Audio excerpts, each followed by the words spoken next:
कांग्रेस प्रदेश अध्यक्ष जीतू पटवारी ने कहा है कि आरटीओ के पूर्व आरक्षक सौरभ शर्मा की हत्या हो सकती है, क्योंकि वह जब भी सामने आएगा कई लोगों के चेहरे बेनकाब होंगे। इसलिए सरकार को चाहिए कि उसकी गिरफ्तारी कर उसे सुरक्षा दे और भ्रष्टाचार का सच सामने लाए। सोमवार को भोपाल में पटवारी ने प्रेस कॉन्फ्रेंस में कहा कि बीजेपी के राज्य में भ्रष्टाचारी चेहरा कैसा होता है, यह दिखने लगा है।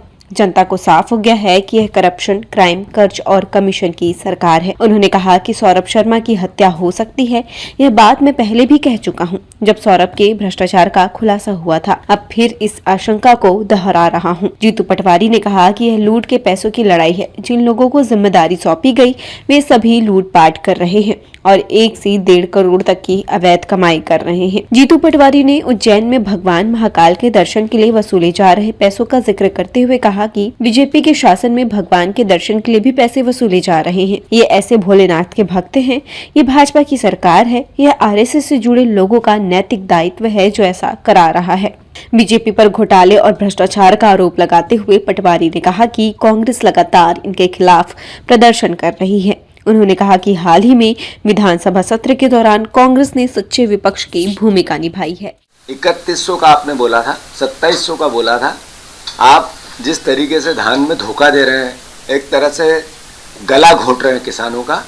किसान देख रहे हैं, उनके बच्चे देख रहे हैं। मैं धान खरीदी आएगी तो मैं मंडियों में जाऊंगा, 3-4 दिन लगातार मैं मंडियों में किसानों से मिलूंगा और इस सरकार का जो असली चेहरा है, झूठ का, करप्ट का, गुमराह करने का, ठगने का, उसको बेनकाब करने की हम कोशिश करेंगे।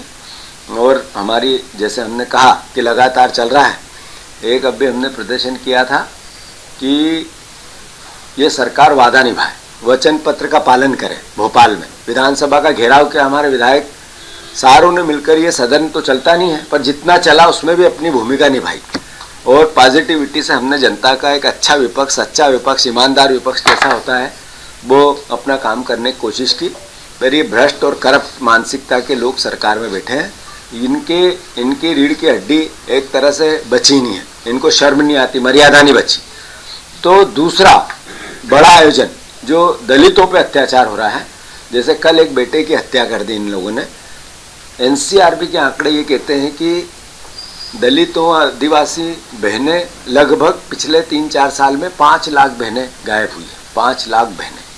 ऐसे ही जो हत्याएं होती है, जो अलग अलग तरह की यातनाएं होती है, भारतीय जनता पार्टी का चेहरा बार बार बेनकाब होता है उससे। इनके नेता निकलते हैं, इनके कार्यकर्ता निकलते हैं, जो इनके पार्षद लेवल के लोग पेशाब करते हैं। ये सब घटनाओं को लेके, बाबा साहब अम्बेडकर के संविधान की रक्षा को लेके, इस संविधान के संकल्प के साथ हम महू में एक बहुत बड़ा आयोजन कर रहे हैं, जिसमें जय भीम, जय संविधान और जय बापू, ये महात्मा गांधी की भावना के अनुरूप, उसमें आदरणीय खड़गे जी जो राष्ट्रीय अध्यक्ष हैं हमारे पार्टी के, आदरणीय राहुल जी जो पहले पूर्व में राष्ट्रीय अध्यक्ष और नेता प्रतिपक्ष हैं संसद में, और सारे CWC के मेंबर, हमारे मुख्यमंत्री, पूर्व मुख्यमंत्री, सबको हम आमंत्रित करेंगे।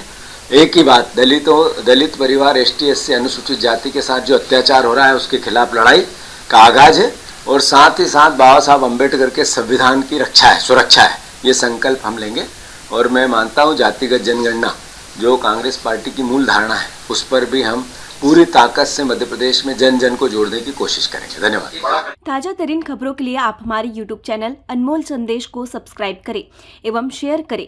आप हमें Facebook, Instagram एवं Twitter में भी फॉलो कर सकते हैं।